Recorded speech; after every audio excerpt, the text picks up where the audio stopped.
안 팔리는 상품을 쉽게 팔리게 만드는 마케팅 포장 기술. 상품이 안 팔리는 상품들이 있잖아요. 상품 잘못 만난 거죠. 아우, 난 복도 없어. 왜 이렇게 지지리도 안 팔려? 이거 어떻게 팔아야 될까요? 도저히 답이 없는 상품을 맡을 때가 있어요, 저희도. 근데 먹고 살아야 되니까 그런 상품도 의뢰를 받죠. 이 마케팅 컨설팅 업이란 게 그렇습니다. 정말 답 안 나오는 상품을 맡는 경우가 있거든요. 최근에도 그랬어요. 의료기기도 아니면서 의료기기처럼 팔아달래요. 공산품인데. 이거 컨설팅 하느라고 제가 보름 동안 잠을 못 잤습니다. 솔루션은 내서 잘 팔립니다. 그런데 애초부터 컨셉과 용도가 딱 정해져서 어떻게 손을 댈 수 없는 경우가 있어요. 그럴 때는 방법이 있습니다. 뭐냐면 함수의 변수와 작전입니다. 뭔 얘기야? 수학에서 대조되는 상수와 변수가 있잖아요. 상수가 뭐예요? 변하지 않는 수나 양이죠. 변수는 뭐예요? 어떤 관계나 범위 안에서 여러 가지 값으로 변할 수 있는 걸 얘기하죠. 수학에서 함수는 물리적 절대값이 아니라 변수값에 따라서 얼마든지 바뀔 수 있죠. 그러니까 뭐든 화석처럼 굳어져 있는 상품이라 하더라도 정해진 이 상수값을 함수로 놓고 보면 변수값에 따라 얼마든지 바꿔버릴 수 있다는 얘기입니다. 말 어렵지 않아요? 창 닫지 마세요. 계속 들어주세요. 예를 들어보자고요. 신차를 샀어요. 근데 고객이 색상을 마음껏 선택할 수가 있잖아요. 즉 선택권, 즉 변수가 있죠. 근데 중고차는요, 이미 정해진 색상을 사야 되잖아요. 함수죠. 어떻게 바꿀 수가 없죠. 이럴 때 노하우가 있어요. 뭐냐면 색상별로 권하는 멘트를 다르게 가는 겁니다. 중고차인데 흰색 차량이에요? 그럼 안전을 변수로 내세우면 되죠. 고객님, 흰색은 가장 안전합니다. 깜깜한 밤에 검은 차는 제일 위험해요. 제주도에서 혹시 검정 렌트카 보셨어요? 제주도 렌트카는요, 검은색 렌트카 한 대도 없어요. 올 흰색입니다. 왜요? 가장 안전하니까요. 차의 컬러는 개인 기호로 따지는 게 아니라 안전이 중요합니다. 이렇게 팔아먹고, 그 다음에 이제 검은색 차라고 해보죠. 그럼 권위를 변수로 내세웁니다. 고객님, 대형차 10대 중에 9대는 검은색입니다. 왜? 중후하고 품위가 가장 살아나니까요. 실험을 했는데요. 양보를 가장 많이 해주는 차가 블랙이래요. 차는 그 사람의 인격을 대변합니다. 이렇게 또 팔아먹고.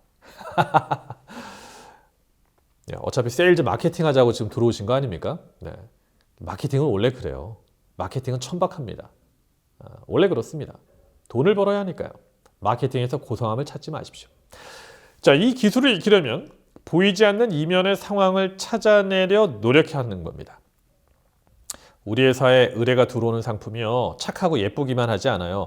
사회적 인식이 부정적이고 염려스러운 속설이 난무하는 상품도 있어요. 가령 조미료가 그래요. 제가 한때 조미료를 컨설팅을 했는데 조미료는 나쁘다. 이건 상수죠. 그러면 우리의 첫 작업은 그 나쁘다는 인식을 상쇄시킬 논문, 학술지, 기사 이런 걸 찾아내는 겁니다.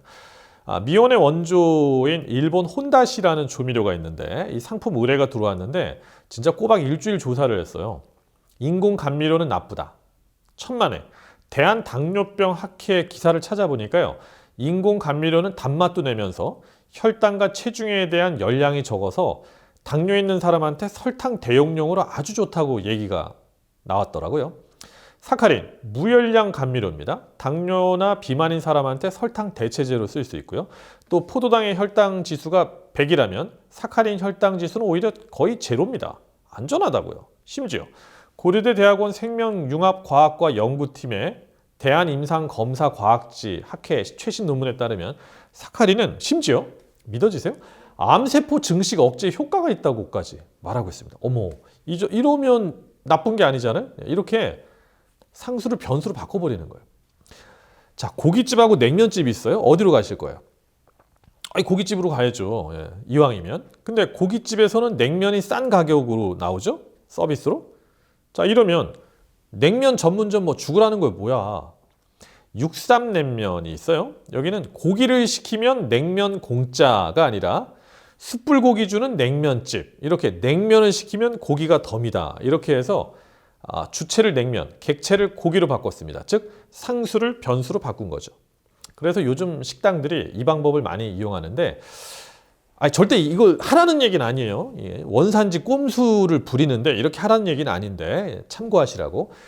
낙지 곱창집 식당에 갔는데 곱창 국내산 이건 문제가 아닌데 낙지 국내산 이러면요 가격이 장난이 아닙니다. 국산 낙지가요 중국산 낙지하고 도매 가격 차이가 너무 납니다. 그럼 이 바꿀 수 없는 원산지 문제 정해진 함수를 이렇게 바꾸면 되죠. 낙지 국내산 일부 중국산 이러면 해결되죠. 또는 국내산 및 중국산 이렇게. 그러면 손님은 국내산이 대부분이고 아주 일부만 중국산이구나 이렇게 생각할 텐데 사실은 손님 상에는 중국산을 대부분 쓰고 국내산은 조금만 나갈 확률이 높죠. 단속반이 나와도 아니 중국산도 같이 있다고 해놨잖아요. 이렇게 밝히니까 문제가 없고 이것도 이제 법이 개정이 될 거예요. 꼼수를 많이 부리고 있기 때문에. 완벽한 상품은 없어요. 우리 상품에 아픈 곳이 있다면 이처럼 상수를 함수로 놓고 변수로 바꿔보세요. 수입산 식품은 기본적으로 팔기가 어렵죠. 어느 식품 코너를 가든 국내산을 찾습니다. 한국농촌경제연구원이 비교를 해봤습니다. 그랬더니 국내산 식품의 농약 사용량이 선진국의 10배예요. 1헥타르당 호주 1.1, 캐나다 1.6 농약을 뿌리고요. 세계 최대 농업 생산국 미국마저 농약을 2.6kg 정도인데 한국은 얼마 뿌리는지 아세요? 10배 뿌려요. 11.8kg 쏟아붓고 있습니다. 이제는 한국 땅에서 나는 식품은요 어마어마한 농약에 찌든 걸 먹는 겁니다. 수입산이 더 농약을 안 씁니다. 10분의 1이나 수입산이 더 낫습니다. 자 이렇게 말하면 되죠. 소비학 측면에서 보면 인간은 객관적 판단보다는 매우 편향된 자신의 틀로 세상을 본다는 이 프레임 효과가 발생합니다. 프레임 이펙이라고 하죠. 프레임이란 창틀이란 의미도 있지만 고객이 바라보는 관점이나 생각의 틀을 말하기도 합니다. 그 틀을 바꿔버리거나 뒤집어버리면 고객은 관점을 다르게 보게 됩니다. 예를 들면 베르나르 베르베르의 상상력 사전에 이런 말이 나와요. 개는 이렇게 생각한다. 인간은 나를 먹여줘. 그러니까 그는 나의 신이야. 고양이는 이렇게 생각한다. 인간은 나를 먹여줘. 그러니까 나는 그의 신이야. 이처럼 중거점만 어디에 두느냐에 따라 시각을 바꿀 수 있고 이렇게 관점을 바꿔놓으면 결론도 쉽게 바꿀 수 있습니다. 미국은 인구가 많다고 생각하십니까? 적다고 생각하십니까? 많을 수도 있고 적을 수도 있죠. 관점을 바꾸기에 따라서 미국 인구는요 중국, 인도 다음으로 세계 3위입니다. 이러면 엄청 많네 생각할 수 있죠. 미국 인구는 기껏해야 세계 인구의 4%밖에 안 됩니다. 이러면 또 적어 보일 수 있죠. 한국에서 도로 공사할 때 문구가 보통 이렇죠. 통행에 불편을 드려 죄송합니다. 제가 이탈리아를 갔었는데 한참 도로를 달리는데요. 이탈리아는 도로공사 문구가 달라요. 다 이렇게 돼 있어요. 너희를 위해 일하는 중이다. 그러니 인내를 가져라. 관점을 바꾼 거죠. 혹시 로또 판매점을 운영할 생각이 있으세요? 그러면 제 수강생 중에 로또 판매점을 운영하시는 분이 계세요. 저는 복권을 사지도 않고 그냥 복권 반대주의자입니다. 제 개인적으로 그렇습니다. 근데 손님이 이렇게 얘기를 해요. 아니 뉴스 보니까 로또에 당첨될 확률이 800만 분의 1이라 하대요.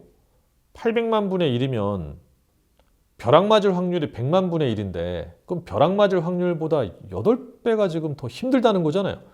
그 이번 주에 로또 당첨된다는 건 이번 주에 길 걸어가다가 벼락에 8번 맞아야 된다는 얘기인데 그 걸리겠어요? 자 어떻게 얘기할까요?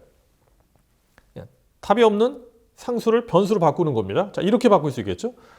뉴욕 엠파이어 스테이트 빌딩은요 1년에 번개를 100번 정도 맞습니다. 그럼 매일 출근하듯이 1년 꾸준히 오르면 번개 100번 맞으니까 그 정도면 로또에 여러 번 당첨되겠네요. 이처럼 오늘 한 번 사는 건 당첨 안 될지 몰라요. 하지만 적은 금액으로 꾸준히 사보세요. 충분히 가능성이 있습니다. 이런 식으로. 그러니까 생활의 꿀팁이지만 과일 사러 가면 깎아주세요. 이거 안 통해요. 왜? 깎아달라는 말은요. 일단 장사꾼은 받는 돈은 악착 같죠. 그런데 더 주는 건 어차피 원가에서 더 주는 거기 때문에 상대적으로 너그럽습니다. 그러니까 깎아주세요보다는 덤으로 더 주세요가 훨씬 먹힌다라는 거죠. 이처럼 상수값을 변수값으로 변환시키려는 연습을 한번 많이 해보십시오. 화초가 누구 눈에는 잡초가 될 수 있습니다. 똑같은 밥을 보면서도 남자들은 집밥이라고 하지만 여자들은 그놈의 밥이라고 하죠. 탐험가라 부르지만 약탈자라 부를 수도 있죠. 해결사라 부르지만 범죄자라 부를 수도 있죠. 이처럼 아무리 정해진 상품이라 해도 상수를 변수로 바꾸면 언어 포장이 또 됩니다. 당신의 상품에서 이건 정말 답이 없다 싶은 부분을 한번 바꿔보시길 바랍니다. 다음 시간에 뵙겠습니다.